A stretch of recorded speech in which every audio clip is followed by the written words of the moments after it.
Hola, hola, bienvenidos de nuevo. Soy el doctor Carlos Waldo, soy médico internista y vamos a seguir con esta serie de videos que he estado subiendo en estas semanas. El día de hoy toca subir un tema dirigido a personal médico o al área de salud, sobre todo en aquellos médicos que se encuentran en preparación, en médicos como médicos generales, médicos residentes, médicos internos o el personal de salud que quiera actualizarse un poco al respecto. Y este tema me parece muy interesante porque es algo con lo que nos enfrentamos de manera común en la consulta externa, de hipertensión y sobre todo en aquellos pacientes con hipertensión resistente. ¿Cuántos pacientes nos han tocado que llegan a la consulta y que tenemos un fármaco, no se controla dos fármacos, no se controla tres fármacos, no se controla cuatro fármacos? Ese tipo de pacientes que son de difícil control y que en ocasiones no sabemos qué es lo que está sucediendo, qué es lo que tenemos que hacer en este tipo de pacientes. Esta es una revisión muy rápida sobre este tipo de pacientes en específico y cómo tenemos que abordar a este tipo de pacientes.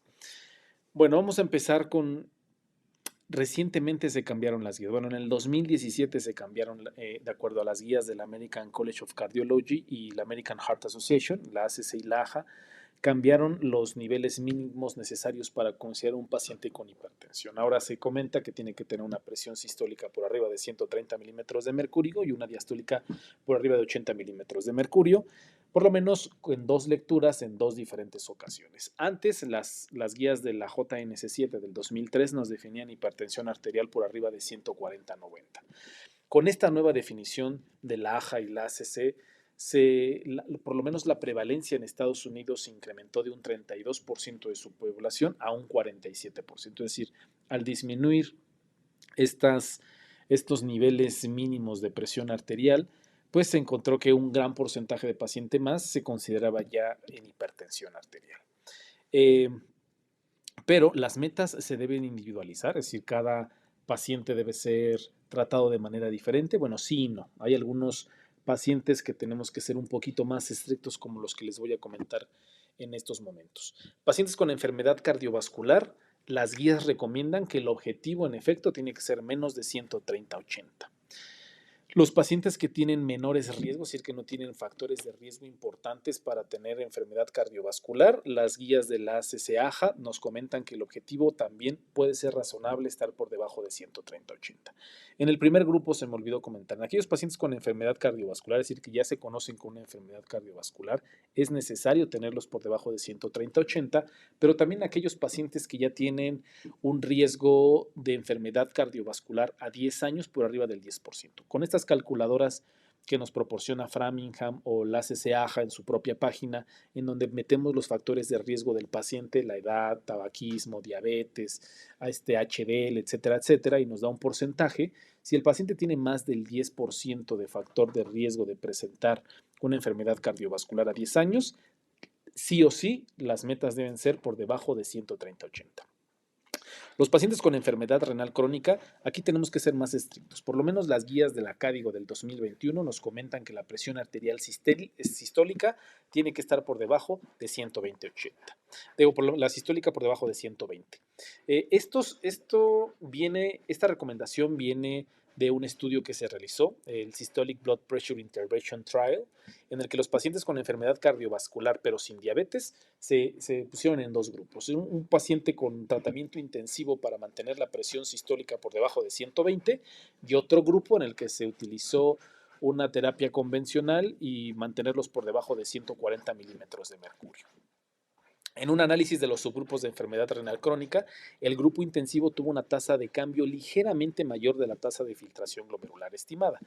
Los autores concluyeron que esta disminución en la progresión de la enfermedad renal crónica se debía tener un, un, un tratamiento más intensivo en este tipo de pacientes, manteniendo una presión sistólica por debajo de 120 milímetros de mercurio.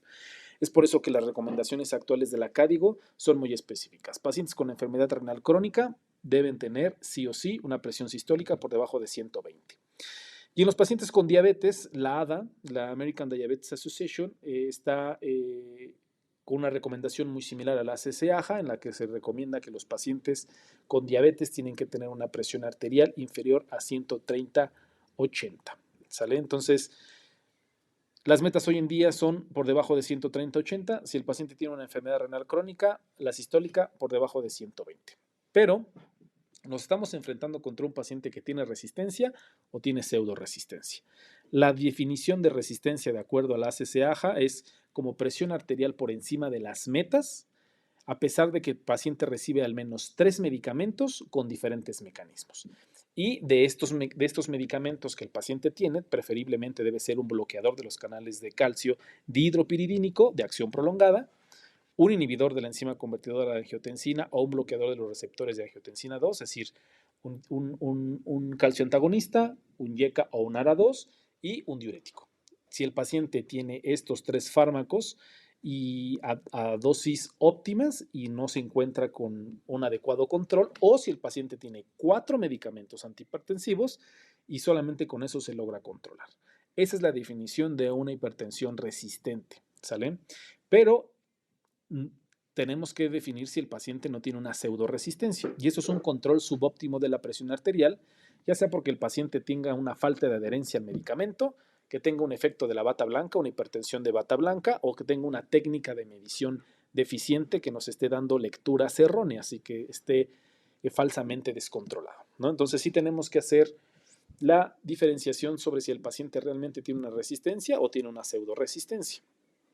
Pero ¿por qué es tan importante que nosotros encontremos o tratemos a estos pacientes con hipertensión resistente?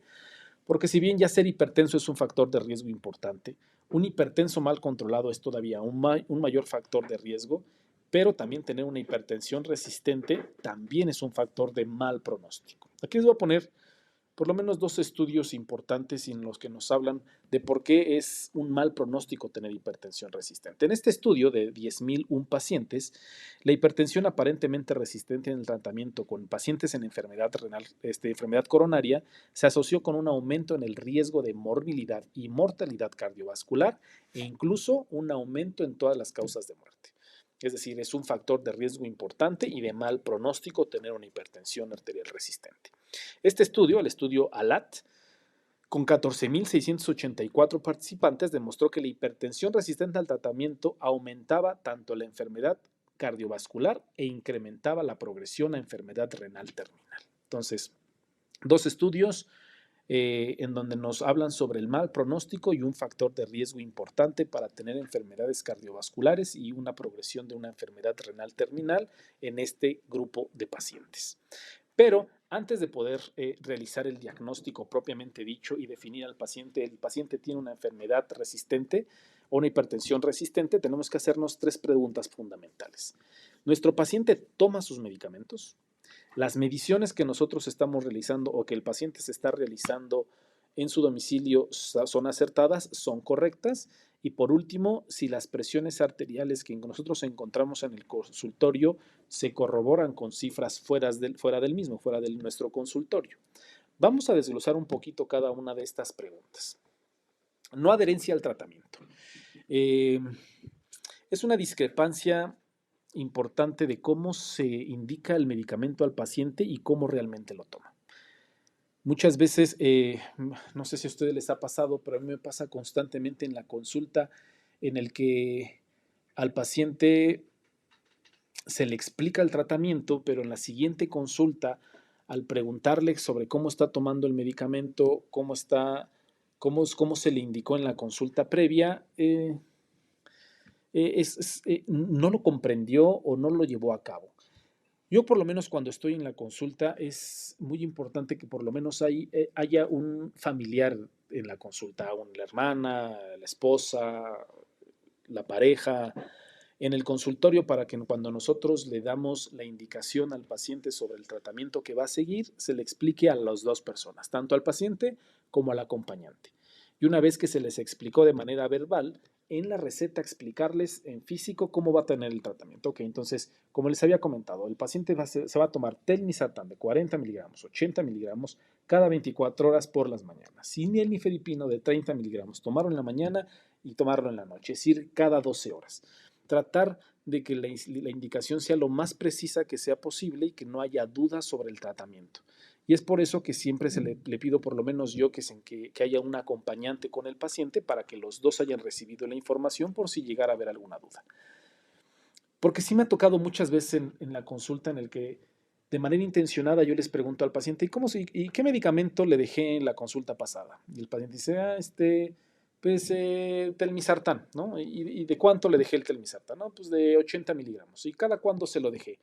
No, pues cada 24 o cada 12 horas. Y es cuando hacemos este interrogatorio en donde encontramos algunas discrepancias entre lo que nosotros indicamos y lo que el paciente realmente está haciendo.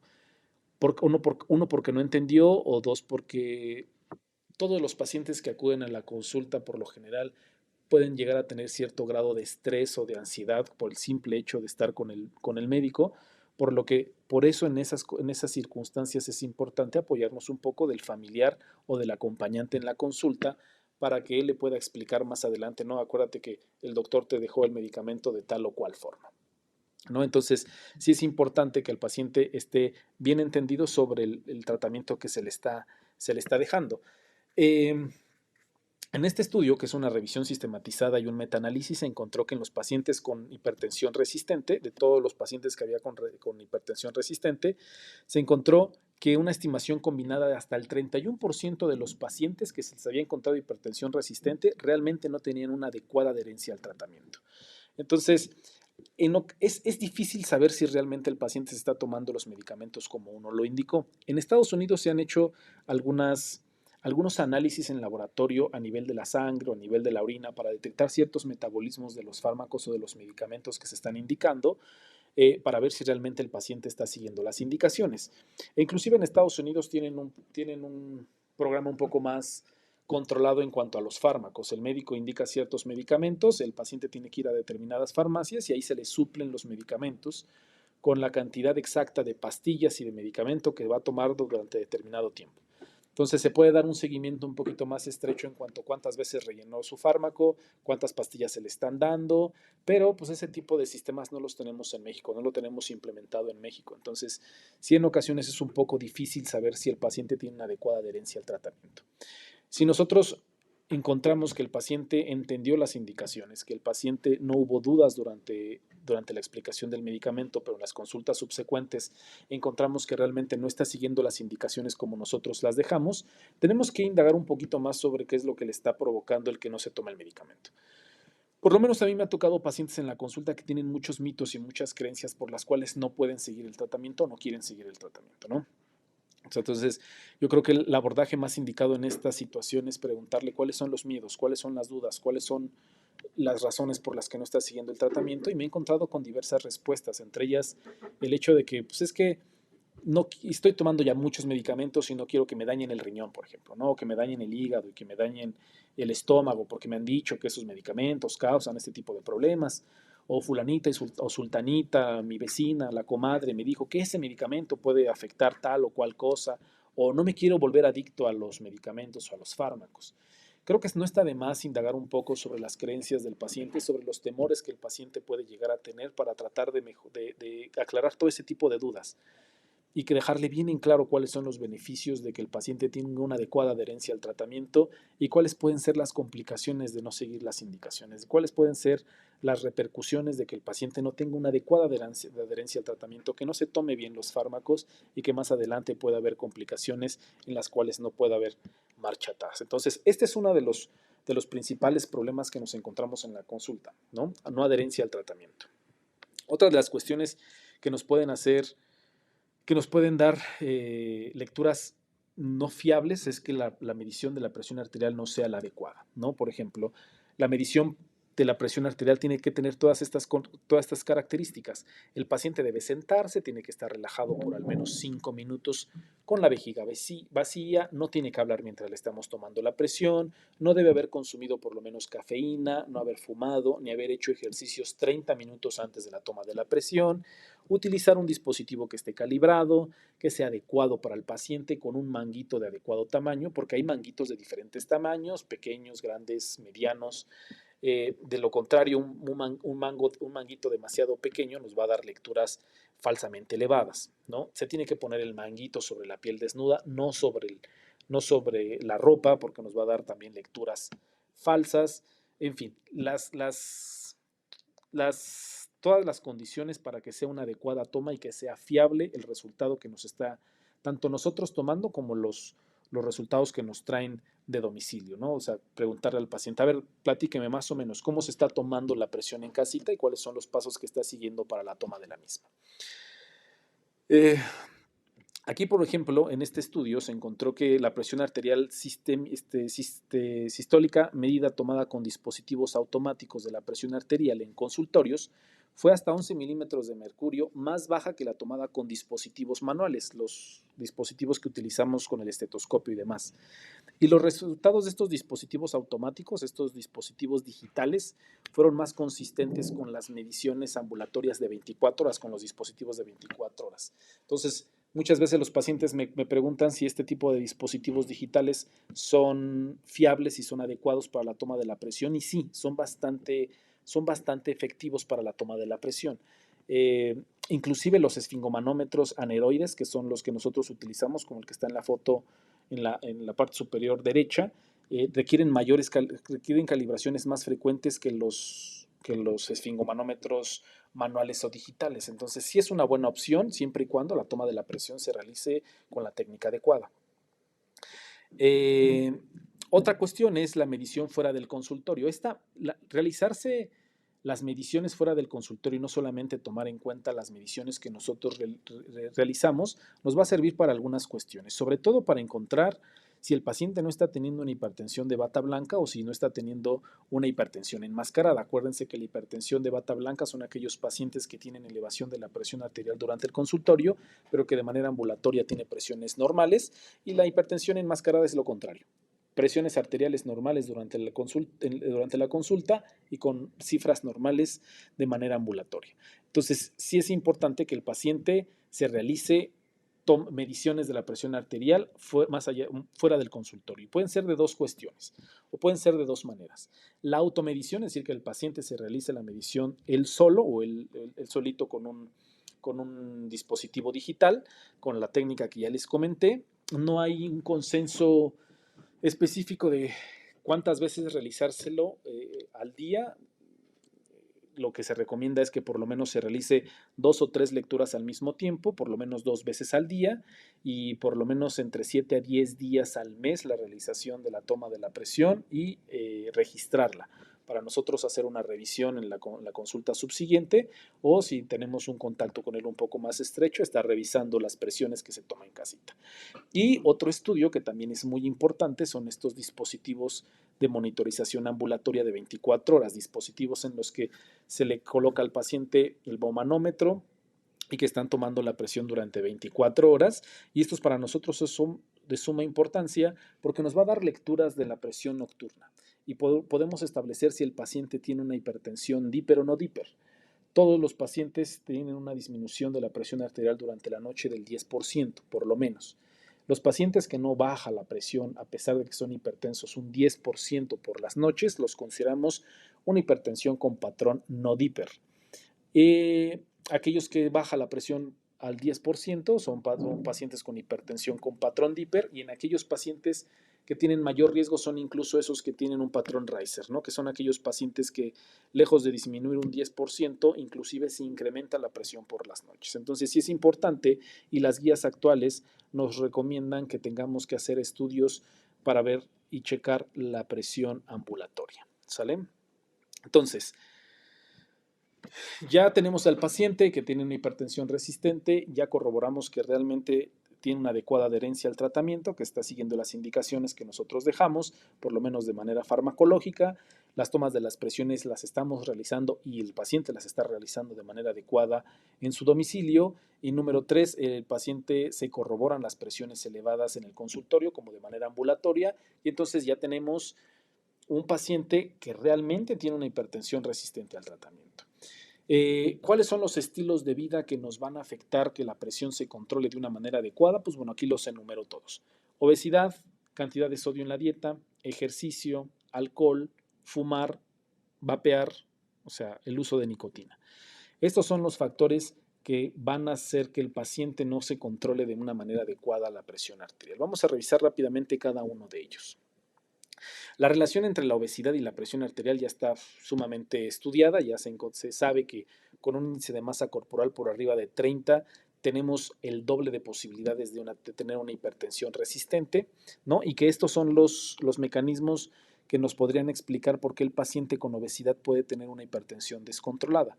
Hay un aumento de la sensibilidad del sodio, hay un aumento de la actividad del sistema nervioso simpático, es decir, aumenta el sistema renina-angiotensina-aldosterona, que provoca un mayor aumento de la tonicidad vascular, y hay un aumento en la secreción de la aldosterona por el tejido adiposo.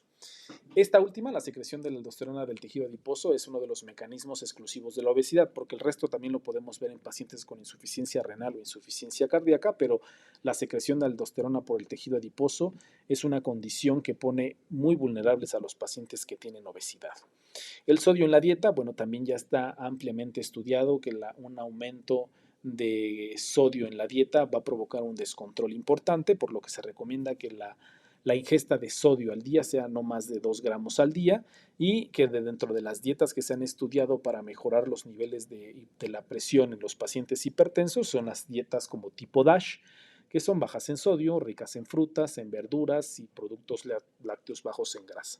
Es por eso que es súper importante que nosotros en el tratamiento de la hipertensión sea de la mano o en conjunto con un nutriólogo de nuestra confianza que esté llevando al paciente de la mano sobre lo que debe y no debe de comer, y con una dieta establecida baja en sodio, con dieta tipo DASH, etcétera, etcétera. Entonces, que nos ayuda no solo a controlar la dieta, sino que también a la pérdida de peso y disminuir la obesidad.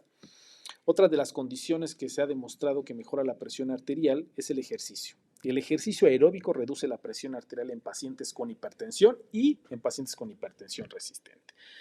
Se recomienda, o por lo menos las guías nos recomiendan, que se debe realizar al menos 150 minutos de ejercicio aeróbico de moderada intensidad o de 75 minutos de intensidad aeróbica vigorosa. Este estudio que les pongo en esta diapositiva, se encontró que los pacientes con hipertensión resistente los inscribieron en un programa de caminadora de por lo menos 8 a 12 semanas y que redujeron su presión arterial sistólica hasta en 6 milímetros de mercurio. En otro estudio que no les puse aquí la diapositiva, se encontró que un ejercicio durante 60 minutos en una piscina climatizada 3 veces por semana durante 2 semanas experimentaron una reducción de la presión sistólica de 12 milímetros de mercurio y hasta 9 milímetros de la presión diastólica. Entonces, es importante la realización de ejercicio. Lo que más nos recomiendan es el ejercicio aeróbico, pero también se ha demostrado en algunos estudios que el ejercicio isométrico de resistencia dinámica también tiene un efecto sobre la presión arterial y que también están recomendados en aquellos pacientes que por algún u otro motivo no pueden realizar un ejercicio aeróbico, sobre todo en aquellos pacientes adultos mayores o en pacientes que tienen alguna limitante para hacer este tipo de ejercicios, como lesiones en la rodilla, lesiones en la cadera, alteraciones articulares, que no pudieran hacer un ejercicio aeróbico de moderada o vigorosa intensidad. Podemos poner ejercicios de resistencia dinámica o isométricos, que también les va a ayudar a mejorar los niveles de la presión arterial. Por último, el alcohol y la nicotina. Pues ya todo el mundo sabemos que estas dos cuestiones tienen daños en nuestra salud de manera importante, y que en la hipertensión pues no es la excepción, ¿no? Se ha encontrado que se incrementa hasta 1 milímetro de mercurio por cada 10 gramos de alcohol consumido, es decir, una bebida estándar nos va a aumentar la presión. Entre más bebidas tomemos, pues más se va a incrementar la presión, y se ha demostrado que los pacientes que dejan de tomar, con el paso del tiempo, estos efectos pueden ser reversibles. Y la nicotina, pues bueno, la nicotina es un daño a todos lados, ¿no? Y la hipertensión también provoca una alteración importante, por lo que a todos los pacientes, sean hipertensos o no sean hipertensos, se deben indagar sobre sus hábitos tabáquicos y, de ser así, hacer todo lo que esté en nuestras manos en cada consulta para que el paciente deje de fumar. Así sea hipertenso o no sea hipertenso, es un daño para la salud por donde lo veas, ¿sale? Ok, aparte de estos factores en los estilos de vida que provocan elevación de la presión arterial, hay algunos otros factores que pueden provocar que se descontrole la presión. A mí me ha tocado muchas veces en la consulta que me llegan los pacientes o me hablan por teléfono o me mandan el típico mensajito en el que: doctor, mi presión se está descontrolando, está subiendo, está bajando, no se está controlando como antes, ¿no? Entonces, aparte de indagar de lo que ya les comenté previamente o que ya revisamos, oiga, pues no ha subido de peso, no está comiendo lo que no debe, como que no se portó mal en estos días, si se está tomando el fármaco, fuma un poco, toma un poco o está empezando a fumar, y si todo eso lo niegan, tenemos que empezar a indagar sobre si de manera regular o en las consultas o de repente se descontroló si el paciente no está tomando algún fármaco nuevo que puedan llegar a provocar un descontrol de la presión arterial. Entonces, como pueden ver, hay una gran cantidad de medicamentos que pueden provocar elevación de la presión arterial. Los principales y los que más se utilizan en nuestro medio porque pues son de venta libre y porque se utilizan con gran facilidad son los AINES, ¿no? Incluyendo los COC2. Ibuprofeno, naproxeno, diclofenaco. ¿Cuántas veces no nos hemos topado con pacientes que toman este tipo de medicamentos como si fueran dulces, ¿no? Es que pues siempre me tomo un ibuprofeno porque me duele la cabeza, ¿no? Y me lo tomo 3 o 4 o 5 veces a la semana, ¿no? O glucocorticoides que en algún momento dado se los indicaron y como el paciente se sintió bien y vio que le hacía efecto rápido, pues se lo siguió tomando de una manera de una manera crónica. En fin, son fármacos que pueden llegar a descontrolar la presión arterial. Aquí en la diapositiva se los pongo, inhibidores de la recaptura de serotonina, anticonceptivos, simpaticomiméticos, etcétera, etcétera. Son varios fármacos que nos pueden provocar elevación de la presión arterial y siempre tenemos que tener en mente si el paciente no está iniciando un nuevo fármaco o si algún colega o algún otro subespecialista no haya dejado algún fármaco al tratamiento del paciente. Ok, ahora vamos a las causas secundarias, a las causas que son potencialmente reversibles de la hipertensión arterial. Si tenemos aquellos pacientes que si bien siguen una adecuada adherencia, que no encontramos algunos factores agregados que provoquen que el paciente tenga una hipertensión resistente, estamos forzados a buscar una hipertensión secundaria, una causa de hipertensión secundaria por lo que el paciente no se esté controlando de manera adecuada. Vamos a revisar muy rápidamente cada uno de ellos. En primer lugar, la enfermedad renal. La hipertensión es tanto una causa como una consecuencia de la enfermedad renal, es decir, la hipertensión arterial mal controlada, una hipertensión que no está bien, que no haya logrado metas durante varios años, a la larga va a provocar una enfermedad renal crónica y viceversa. Pacientes que empiezan con enfermedad renal crónica si no tenían elevación de la presión arterial, la van a empezar a tener. Entonces, en este estudio en específico, en el estudio CRIC, de los 3.612 pacientes que participaron en este estudio, el 85% tenía hipertensión en su visita inicial y menos de la mitad tenía metas de tratamiento, es decir, por debajo de 130/80. Los mecanismos propuestos para que la hipertensión en la enfermedad renal se presente hay una regulación a la alza del sistema renina-angiotensina-aldosterona, hay una retención de sodio y de líquidos, hay una disfunción endotelial, aumento de la actividad del sistema nervioso simpático. En fin, la enfermedad renal debe evaluarse y considerarse como un factor de riesgo para hipertensión resistente a tratamiento. Por eso la realización de creatinina sérica, microalbuminuria, depuración de creatinina, debe de estar realizando y evaluándose de manera constante en aquellos pacientes que tienen hipertensión arterial.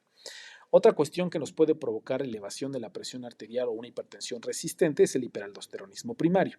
Esta pues es una hipersecreción, como ya sabemos, autónoma de la aldosterona y es más frecuente de lo que se piensa. En algunos estudios se ha encontrado que los pacientes con hipertensión resistente, hasta el 30% de ellos puede llegar a tener este tipo de problema, hiperaldosteronismo primario. A veces puede pasar desapercibida porque nos hemos quedado con la idea de que si el hiperaldosteronismo primario debe de tener hipocalemia y no en todos los casos vamos a encontrar hipocalemia. Como les puse aquí, hasta el 30% de los pacientes pueden tener un potasio normal. Entonces, nos llegan estos pacientes que tienen una hipertensión descontrolada, pensamos de una manera inicial en hiperaldosteronismo, pero vemos el potasio normal, lo descartamos de buenas a primeras. Y tenemos que tener en cuenta que hasta el 30% de los pacientes pueden tener un potasio normal. Las guías de la Sociedad de Endocrinología recomiendan que el estudio inicial para detectar o hacer el escrutinio de estos pacientes es el índice renina-aldosterona. Si este sale positivo, podemos realizar una prueba confirmatoria. Entonces, es importante tomar en cuenta a los pacientes que tienen una hipertensión resistente. Si ya descartamos que a nivel renal se encuentre normal o los niveles de creatinina normal, podemos pensar en un hiperaldosteronismo primario si cumple los criterios clínicos el paciente. Otra causa que nos puede provocar una hipertensión resistente es la apnea obstructiva del sueño. Esta enfermedad o esta patología es muy frecuente en los pacientes con hipertensión arterial resistente. Los mecanismos por los cuales el síndrome de apnea obstructiva del sueño puede provocar una hipertensión resistente son varios, pero entre ellos es pues, una resistencia en las vías respiratorias superiores que puede provocar hipoxia, va a provocar hipercapnia, esto a su vez va a provocar una reactividad endotelial, inflamación, estrés oxidativo, aumento de la actividad del sistema renina-angiotensina-aldosterona, que va a provocar finalmente un aumento en el tono vascular y va a provocar hipertensión. Si el paciente tiene una hipertensión arterial resistente, no está de más realizar este cuestionario que le estoy poniendo aquí. El estudio Stop Bank nos lleva no más de 5 minutos en la consulta. Son 8 reactivos que tiene el cuestionario, que incluyen el ronquido, el cansancio, sueño durante el día, interrupción de la respiración durante la noche, si el paciente tiene problemas de hipertensión, cuánto es su índice de masa corporal, medición de la circunferencia del cuello, si es hombre, si es mujer, etcétera, etcétera. Si tiene más de 3 puntos positivos, es sugerente de esta enfermedad y podemos realizar una polisomnografía para hacer el diagnóstico definitivo.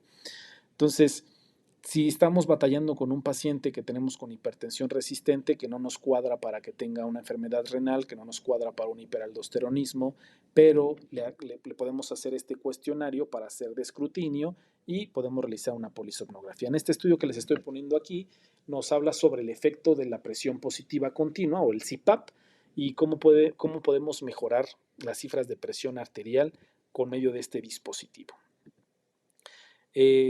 Otro tipo de problemas son la hipertensión renovascular, debido a una disminución en el flujo sanguíneo arterial renal hacia el riñoncito y que va a provocar una isquemia renal. Pueden ser varias las causas que pueden provocar esta disminución del flujo renal, entre las que le estoy poniendo aquí, como la displasia fibromuscular, infarto, disección de la arteria renal, vasculitis, etcétera, etcétera. Estos estudios se pueden detectar por medio de un ultrasonido Doppler, de una angioresonancia o una angiotomografía, y se ha encontrado que si tiene una estenosis de más del 70%, es altamente sospechoso de que la hipertensión sea secundario a un problema del flujo arterial renal.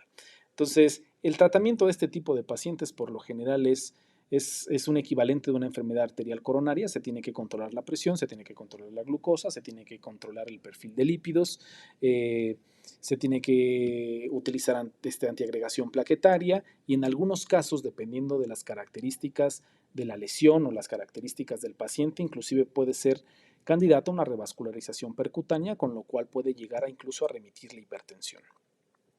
Otro tipo de problemas que nos pueden provocar elevación de la presión o una hipertensión resistente, pues bueno, son tumores secretores de catecolaminas como el feocromocitoma o el paraganglioma, que son causas mucho más raras, entre el 0.2 al 0.6% de todos los casos de hipertensión resistente.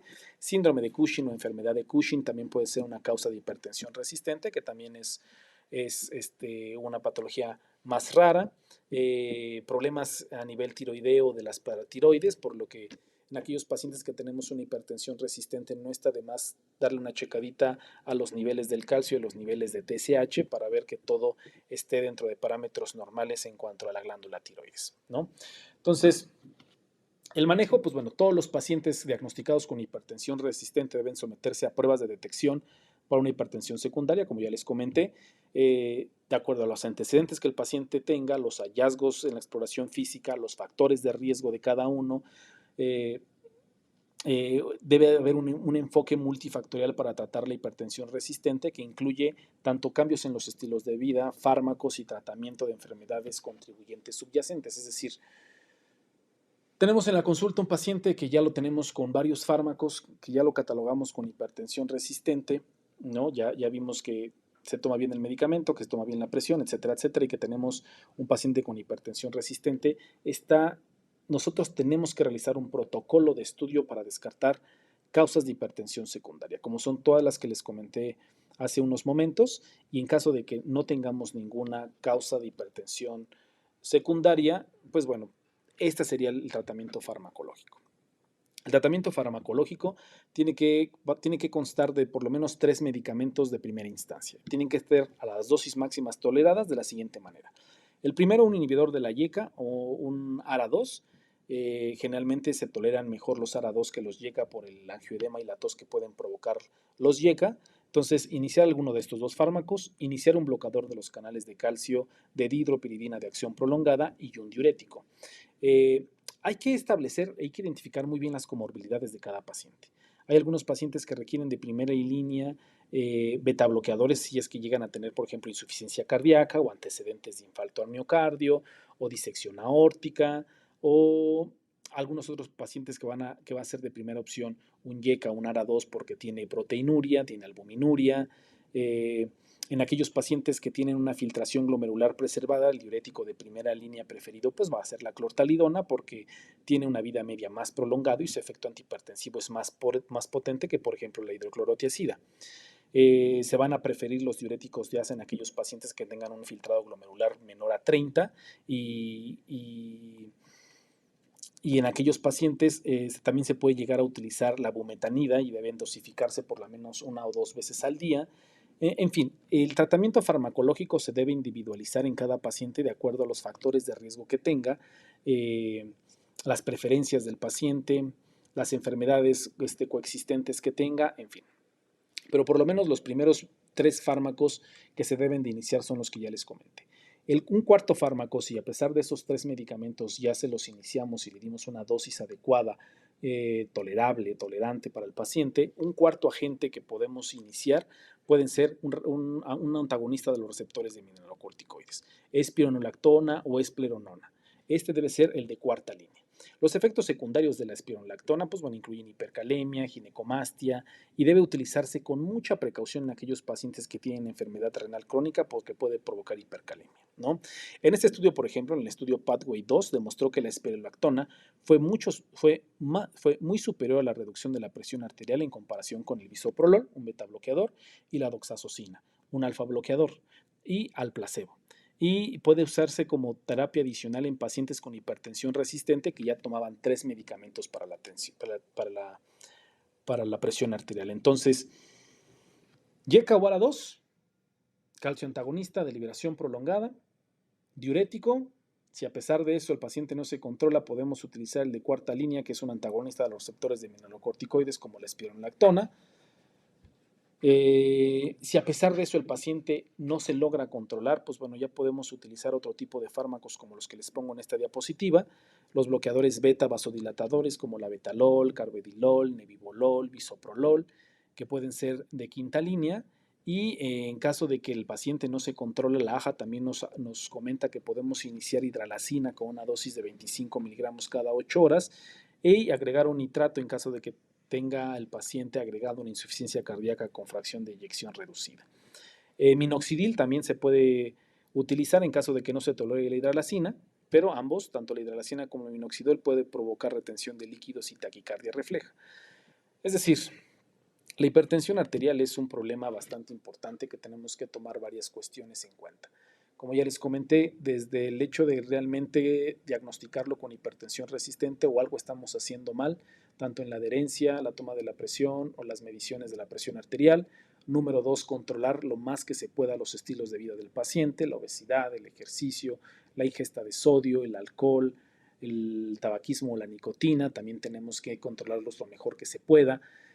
Tratar de hacer un escrutinio de enfermedades, de enfermedades que puedan provocar hipertensión secundaria y tratar de escalonar los tratamientos del paciente de acuerdo a las guías internacionales o en este caso la AJA o la ACC como nos hace las recomendaciones del tipo de fármacos que tenemos que utilizar. ¿Sale? Estas son la bibliografía que utilicé para la plática del día de hoy. Espero que haya sido de su agrado, espero que sea de utilidad.